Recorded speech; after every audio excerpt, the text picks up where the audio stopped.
Olá, sejam bem-vindos ao Multicast número 18. Hoje é dia 4 de março de 2021, são 5 horas e 5 da tarde.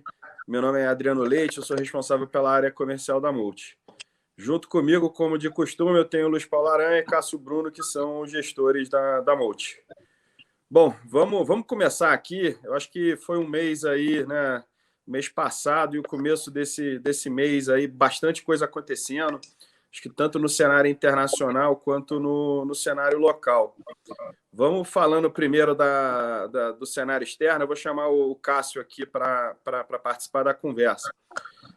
Cássio, bom, vamos lá. Cenário externo, né? Se a gente for voltar lá atrás, o Multicast 12, a gente começava a falar ali um pouco do movimento aí das ações de value versus ações de growth. No final do ano passado, a gente começou a falar um pouco da nossa preocupação e o nosso desconforto com o nível de valuation de alguns segmentos lá fora, principalmente relacionado à parte de crescimento.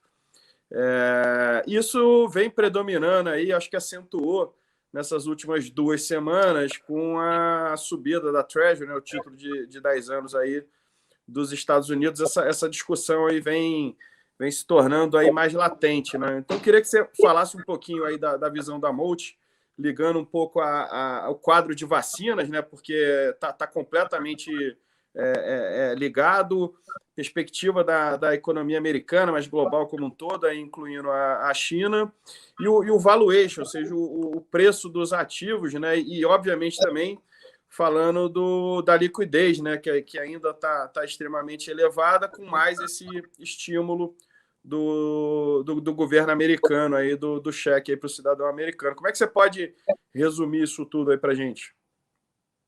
Bom, olá a todos, né? Acho que assim é um mês, é o começo de um movimento que a gente está vendo, que a gente tem visto, como a gente falou lá há um bom tempo atrás, um ano ou mais de um ano atrás, que a resposta do Fed e dos governos foi uma resposta combinada a uma situação de estresse que foi o Covid, né? Então, se a gente trouxer no caminho, o que acontece? Você tem o estresse do Covid, o Covid coloca todo mundo em xeque, todo mundo com medo. Você tem primeiro uma resposta monetária relativamente rápida do Fed, o mercado ignorou na época, e depois vem mais monetário. Além disso, você acrescenta uma resposta bastante importante e grande fiscal, né? Então, hoje, se você for olhar no mundo, a gente vê esses 2 componentes nos grandes mercados do mundo, todos no acelerador. Então, você vê tanto o Fed quanto o governo americano incentivando, a mesma coisa acontece na Europa, a mesma coisa acontece na China e a mesma coisa acontece no Japão. Então, a hora que a gente vê, né? Então, a hora que você coloca todos esses grandes motores do mercado na aceleração, o mercado ele ignorou, bem ou mal, ele ignorou o curto prazo de um crescimento econômico mais fraco e comprou o longo prazo, que é a recuperação. Então, essa foi a tônica do mercado no ano passado, em que, dentro daquilo que foi comprado, a gente comprou como mercado os ativos que eram grandes beneficiários daquele mundo, ou aquele mundo visto como o novo normal do Covid. A hora que a gente dá um fast forward para esse ano, como a gente vê as assimetrias, a primeira coisa é que os governos pós-2008, né, a gente vê governos viciados em continuar estimulando. Então, a saída dos estímulos, a gente falava lá atrás, e a gente já continua achando, elas vão ser mais rápidas agora. Porque os estímulos foram mais rápidos, os problemas da economia foram muito menores, né? Então, você teve menos, a bicicleta parou de girar menos, então você precisa mais rápido tirar. Só que os estímulos foram muito maiores, né? Então, a hora que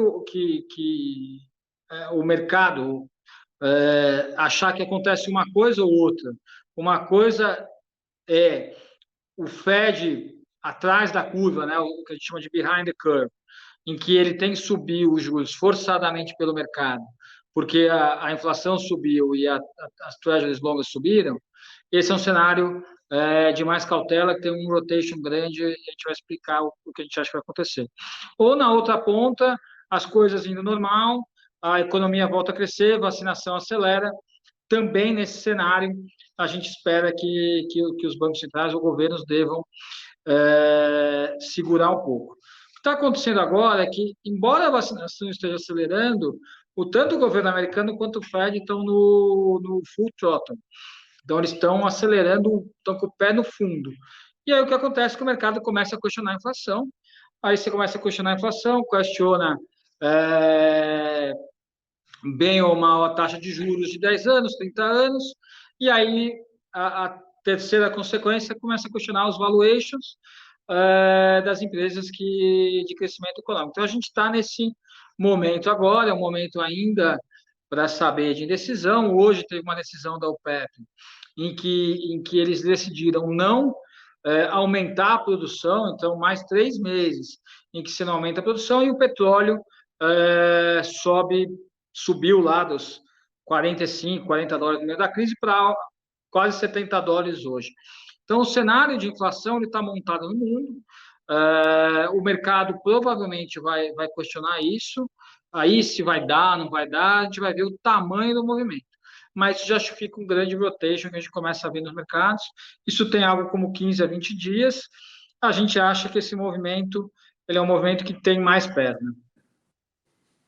Tá. Bom, vamos trazer aqui o local, então. O Cássio expôs aqui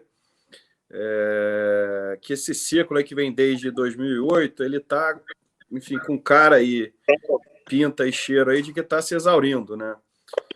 O Brasil ele sempre foi mais atrasado, né, nesse ciclo global em função das nossas dificuldades e problemas, né, sempre girando ali em torno do fiscal.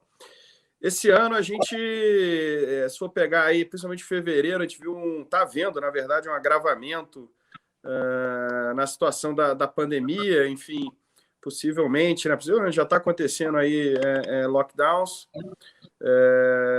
e a gente está atrasado aí, principalmente com relação a Estados Unidos, Inglaterra e China aí com relação à vacinação, mas uma hora ela vem, né? E é um evento, assim, quando a gente olha a equity de curto prazo. E teve um outro fato assim que acho que o mercado ele leu como divisor de águas, que foi a intervenção na Petrobras, né? Acho que a forma como foi feito. Até então, essa parte da economia, né, e das estatais, ela era relativamente blindada, e o mercado, a partir desse evento, ele subiu a percepção de risco, né? E isso, junto com a proximidade aí da votação das reformas, e principalmente aí da PEC emergencial, gerou um estresse muito forte no mercado, né? A gente até, nas reuniões aqui diárias, né, a gente vem falando aí que o prêmio de risco subiu e que dá para construir aí dois cenários diferentes, né? Um cenário de piora e um cenário de uma melhora, e principalmente partindo do nível de preço que a gente está vendo aqui.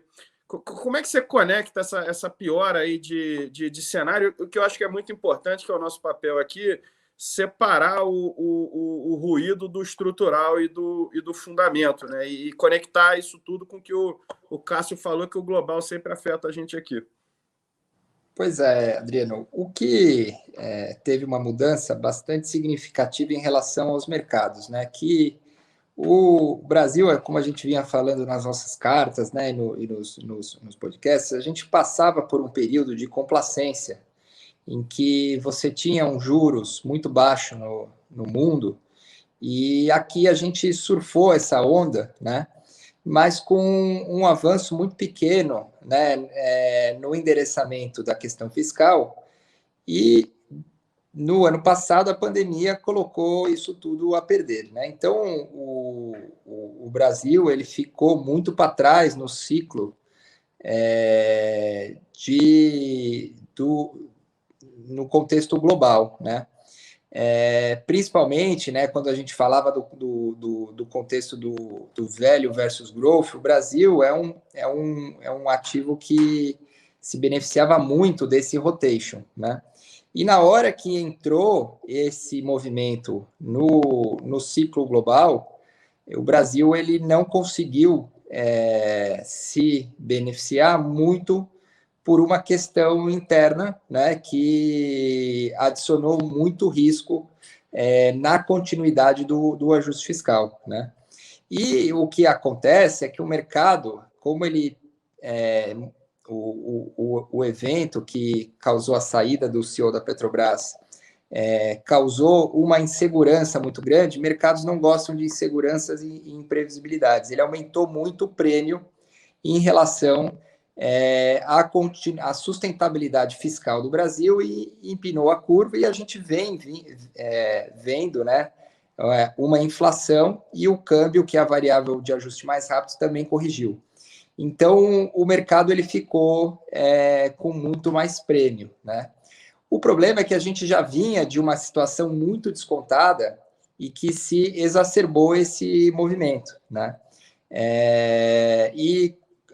Ontem, né, o mercado estava numa encruzilhada em que, se de fato, né, o Congresso não endereçasse, né, a PEC emergencial, a gente teria, né, dois cenários bastante antagônicos, em que um cenário era de uma ruptura fiscal, que você perderia tanto a âncora fiscal quanto a questão da previsão de inflação, né? Então, você poderia ter um cenário muito adverso para os ativos locais, né? Então, você veria aí um descontrole da curva de juros junto com o câmbio, então você teria uma depreciação de ativos muito grande. A PEC foi votada, a PEC passou, né? Então, como a gente vê aqui, hoje, os preços dos ativos, eles incorporam, né, um cenário que ele é muito pior, né, do que ele é de fato. Mas a gente entende que o mercado ele vai agora reduzir esse prêmio mais lentamente, dado a insegurança, né, e a imprevisibilidade que a gente tem agora do governo, né? Então, aquele período de complacência, eu acho que ele acaba, né? E você ainda adiciona uma questão aí de que o cenário macro aí que o Cássio falou, o aumento da taxa de juros global coloca ainda mais uma pitada de vento contra aqui para o mercado, né? Por outro lado, né, quando a gente desce para o micro das companhias, a gente entende que tem ainda ativos muito descontados, né? E aí é que a gente está trabalhando para alocar o capital dentro dessas distorções que criaram empresas em que a gente entende que o risco de downside ele é muito baixo, e se há uma pequena melhora de cenário, pode haver uma grande melhora de preço. Até pegando um gancho aqui, a gente recebeu algumas perguntas, mas já pegando uma delas, né, tentando-se diante aí do cenário, como é que a gente vê a perspectiva para a renda variável. Obviamente a gente está olhando sempre no longo prazo, né? Apesar de toda essa turbulência, assim, dá para dizer que tem muita coisa ruim no preço, né?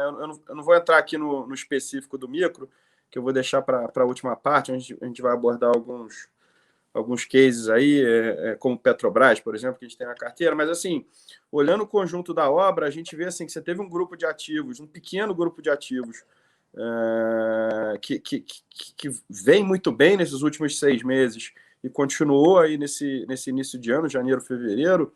Então, para citar aí alguns nomes, né, mineração na Vale, siderurgia e alguns cases de crescimento, só que você teve um universo enorme ali, que ficou muito descontado, porque esse prêmio aumentou, né? E talvez muito desse tanto o prêmio do macro já esteja embutido, assim como, se olhando uma perspectiva um pouco mais para frente, né? Um pouco além da pandemia, é óbvio que é um negócio muito chato, que incomoda a vida de todo mundo, está presente no nosso dia a dia, mas é algo assim relativamente de curto prazo. Então, se olhando na ótica de longo prazo, parece que tem muita oportunidade, né? Assim, acho que dá para dizer isso, né? Exatamente, justamente porque a diferença que se criou de valuation ficou muito grande. Quando houve o estresse, essa diferença aumentou, né? Então, a gente vinha se posicionando em ativos mais defensivos, e pelo estresse que aconteceu na curva de juros, foram justamente esses ativos mais defensivos, né? Além das estatais que têm essa componente particular, foram os ativos que mais foram prejudicados com o estresse desse mercado, né? Ao passo que as empresas que estão aí surfando um alto crescimento e que estão com um prêmio, né, que foi criado, né, ao longo da pandemia e ao longo desse período extenso de juro baixo, ele continuou ainda, ele aumentou essa diferença de valuation, né? Então a gente continua, né, posicionado nas empresas mais defensivas, né, algumas estatais, e foi isso que acabou, vamos dizer, entre o final desse mês aí, exacerbando, aumentando o prêmio. Mas a gente acredita que essas ações são as que têm uma taxa de retorno para o investidor de longo prazo, são as ações que oferecem o menor downside, com o maior upside numa melhora de cenário. Tá ótimo. Bom, vamos falar aqui rapidinho da performance aí dos fundos. Vou pedir ajuda aí para a produção para subir a telinha. A gente comenta aí o retorno aí das 3 estratégias, né? Então vamos começar pelo Multi-Capital Equity Hedge. Fevereiro ele fechou ali com um retorno negativo de 0,20, contra um CDI aí de 0,13 positivo. No ano, 0,14 positivo, com um CDI aí de 0,28 positivo. Em 12 meses, um retorno de 7,75 contra um CDI aí de 2,42, indo para 36 meses, né? O fundo 25,90 contra um CDI aí de 15,14. O Multi-Capital Long Bias, ele fechou fevereiro com menos 0,69 versus um Ibovespa negativo aí de 4,37 e o CDI de 0,13. No ano, ele fechou fevereiro aí com menos 3,72 contra o Ibovespa negativo de 7,55 e o CDI de 0,28. Em 12 meses, ele está com um retorno de 8,06 contra o Ibovespa de negativo em 3,21, CDI de 2,42. E 24 meses, lembrando que o fundo completou 2 anos agora em fevereiro, ele está com um retorno de 32,03 positivo versus um Ibovespa de 12,41 e o CDI de 8,20. E, finalmente, o Multi-Capital Ações, ele fechou fevereiro com retorno de 5,96 negativo, contra o Ibovespa de 4,37 negativo. No ano, ele está menos 11,85 contra um Ibovespa de menos 7,55. Em 12 meses, menos 4,69 versus um Ibovespa de 3,21. E olhando a janela mais longa, né, 36 meses, ele está positivo em 58,01 versus um Ibovespa de 26,93%. Tá? Bom, vamos entrar aí na performance dos fundos e eu vou estender um pouco aí, quando a gente estiver falando da carteira, um pouco aí das posições. Né? Eu vou começar com o Cássio. Cássio, fala um pouquinho como é que você se posicionou ali, tanto no Equity Hedge quanto no Long Bias. Eu acho que está muito ligado aí com esse cenário que você comentou e acho que foi um pouco aí da continuidade do que você já vinha se posicionando ali desde o final de dezembro, né? E como é que está a carteira agora, se puder dar um briefing aí da posição mais recente aí, tanto do Equity Hedge, no caso aí dos valores relativos, assim como no direcional do Long Bias. Bom, acho que a primeira coisa sempre que a gente fala, é um posicionamento da casa, né? Então, tem que insistir nisso, porque isso vale para todos os fundos, a gente opera sempre muito junto. Então, acho que a primeira coisa é entender um pouquinho o direcional. A gente, no long buy, a gente estava um pouco mais receoso com o cenário lá fora, a gente estava um pouquinho mais receoso com o cenário do Brasil. A gente tinha reduzido o fundo para algo como 45% comprado. por volta dos 117 mil pontos, 118 mil pontos. E aí a cabeça não era uma intervenção da Petrobras, a gente não via isso nos nossos cenários, não era algo que a gente conseguiu prever, mas a gente via um cenário em que a gente tinha mais dificuldade no fiscal, né? O fiscal é uma questão bem relevante para o Brasil. Somado a isso, tudo que eu falei de cenário internacional, então essas duas coisas faziam com que a gente tivesse menos posicionado na parte adicional, a parte adicional toda na carteira do FIA, então acho que isso é bem relevante. Ao longo do mês, a gente tem uma carteira offshore na parte do long bias, que a gente redeou essa carteira vendida em Nasdaq, né? Então a gente entendeu que com a subida de juros estava chegando o momento da gente redear nossa carteira, então o que a gente fez foi vender Nasdaq no mesmo Nasdaq, montante. só para contextualizar aqui, é o índice que representa a empresa de tecnologia americana.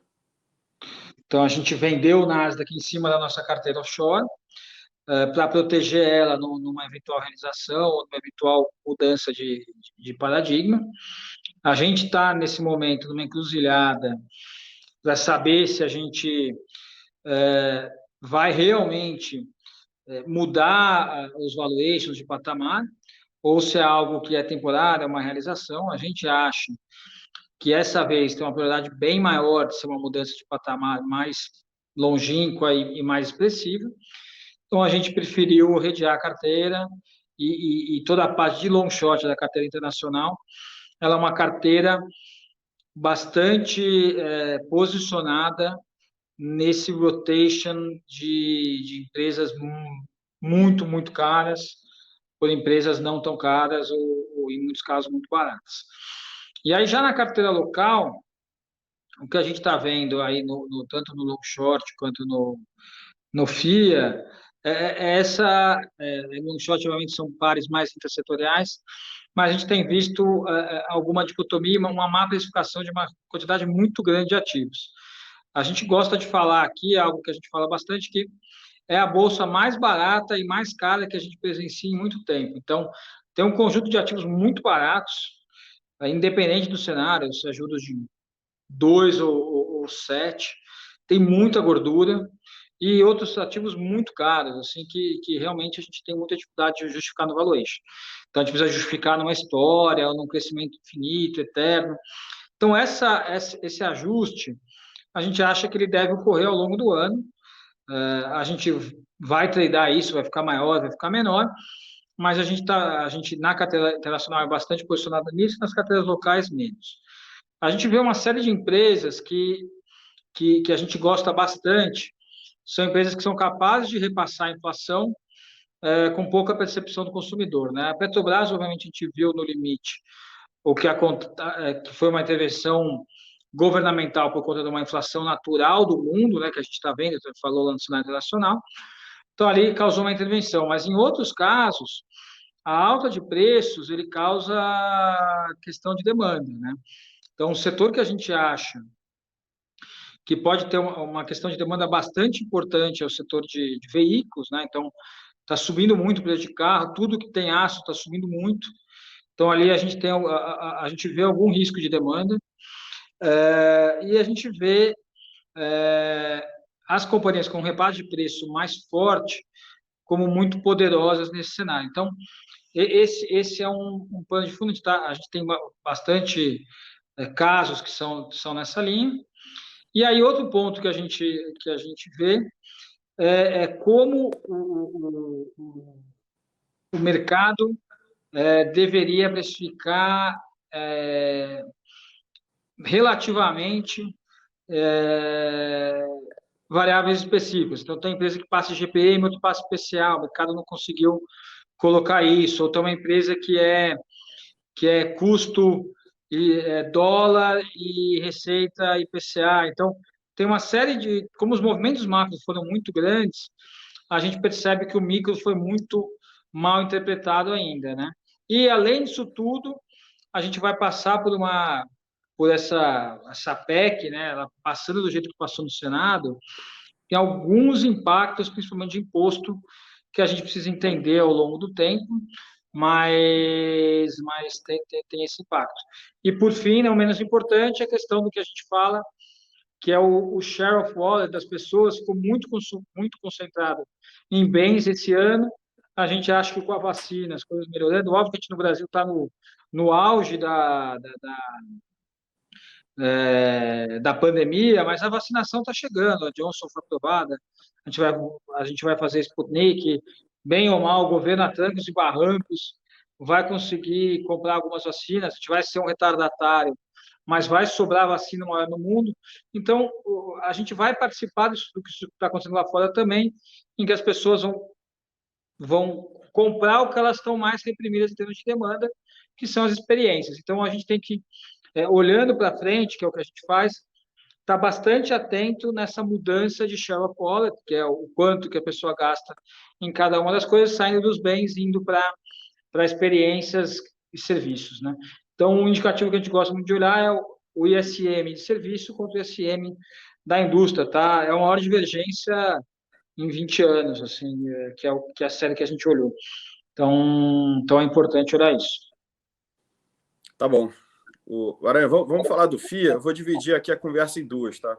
Primeiro a gente vai falar aí do PNL, né, da atribuição aí de resultado, dos principais destaques. Depois a gente fala um pouquinho aí como é que o FIA está posicionado.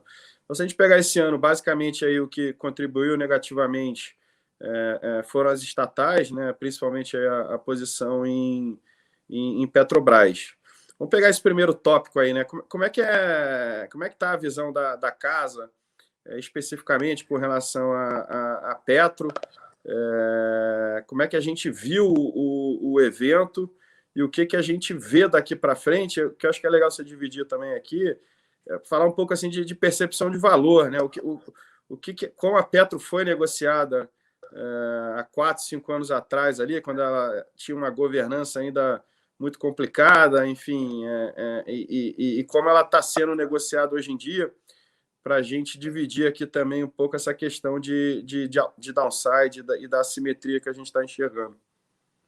Então, a gente vinha investindo na Petrobras porque a gente via uma assimetria muito boa entre a geração de caixa que ela vinha verificando, né, e com o aumento do preço do petróleo, contra o preço que ela estava sendo negociada, né?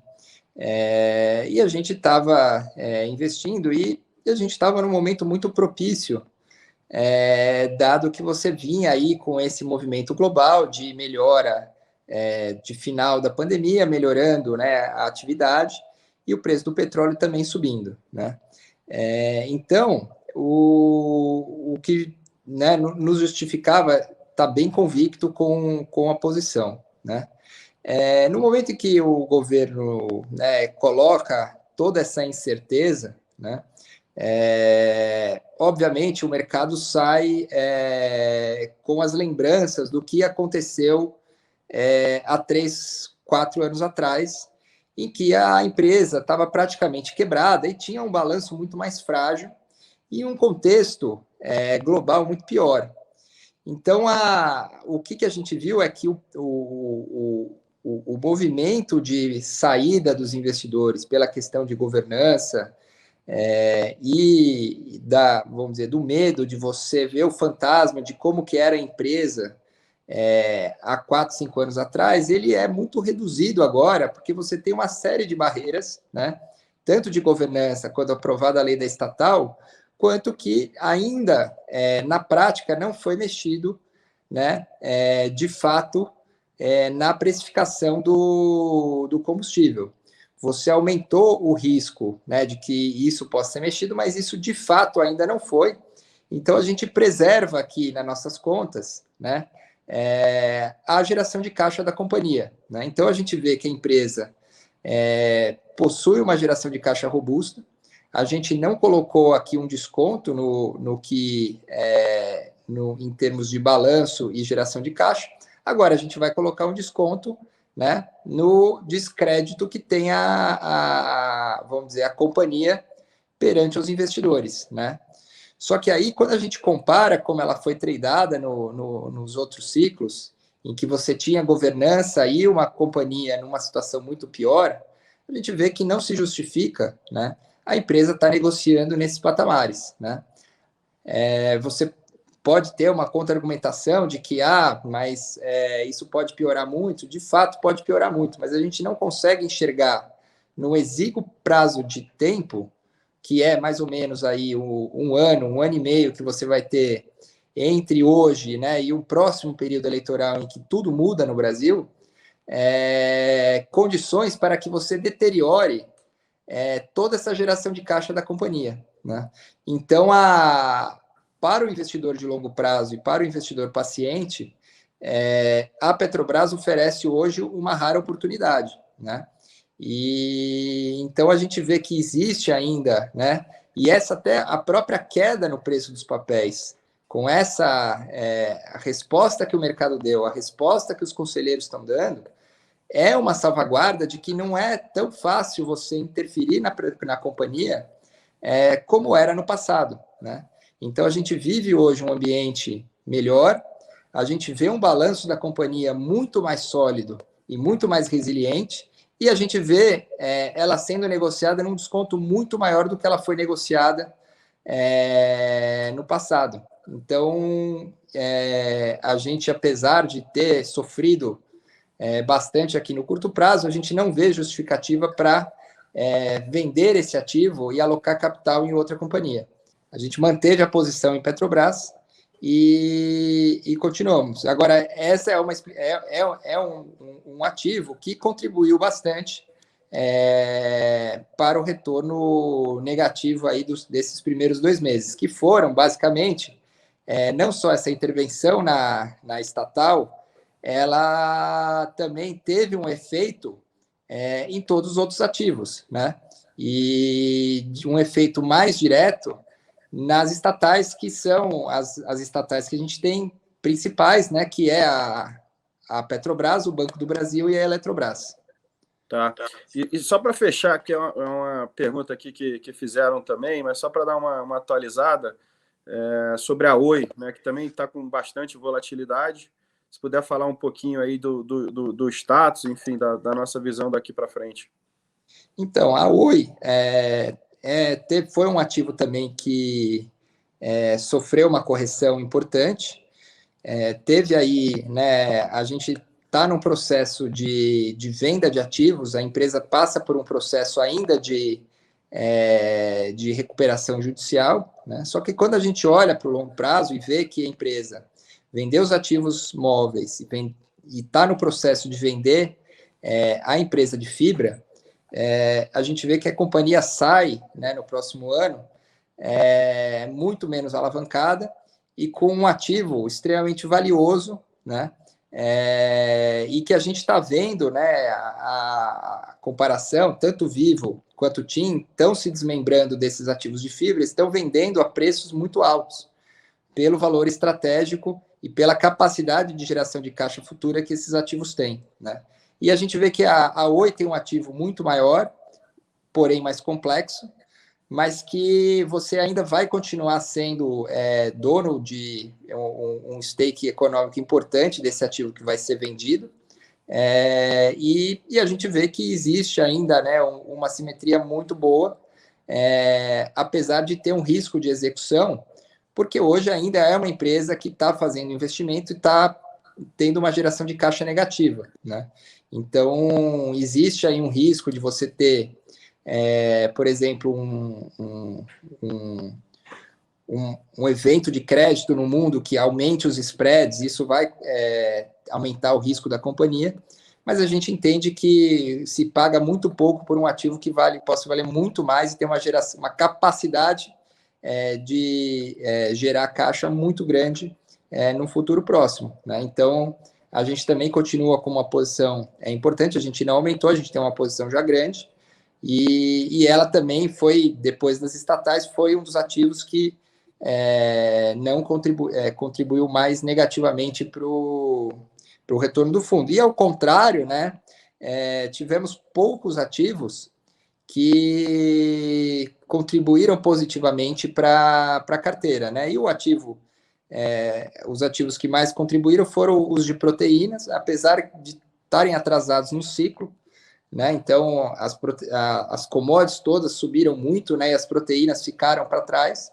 É um setor que a gente está também pesado aí no fundo, e foi um setor que aí contribuiu um pouco. Então, a gente teve aí muitos ativos que contribuíram negativamente, em especial os estatais e a Oi, e poucos ativos que contrabalancearam, né, essas quedas nesses papéis. Tá, joia. E só para fechar, assim, se puder falar bem resumidamente, assim, a carteira do FIA, uma foto assim, 10 mil pés, a gente, se pegar o FIA de um ano para cá, a gente vê uma mudança grande, assim, onde você tem uma predominância hoje em dia, assim, de empresas geradoras de caixa, pegando um pouco também na linha do que o Cássio falou, assim, buscando coisas que a gente acha que tem a proteção com a inflação. Se puder dar um resumo da foto da carteira hoje em dia. Então, a gente tinha, vamos dizer, um peso, acho que um pouco maior em commodities e bancos. A gente reduziu um pouco os bancos, mas ainda a gente continua com bancos na carteira. A gente tem bastante proteínas agora. A Petrobras é a principal posição, mas da parte de commodities, a gente saiu da parte de mineração, da parte de siderurgia. E a gente tem agora alguns, principalmente energia elétrica, e alguns ativos de varejo mais defensivos, né? Então, em que pese que a gente vê essa geração de caixa mais forte contra empresas que têm um crescimento muito acelerado e está com um prêmio muito alto. Tá joia. Bom, queria agradecer aí o Cássio Aranha e toda a explanação, agradecer aí aos ouvintes, enfim, a quem for assistir a gente. A gente segue à disposição, vai estar disponível aí no YouTube, assim como nas principais plataformas aí de streaming. Muito obrigado, bons investimentos e até o próximo Modcast. Obrigado, até a próxima. Obrigado, até a próxima. Tchau, tchau.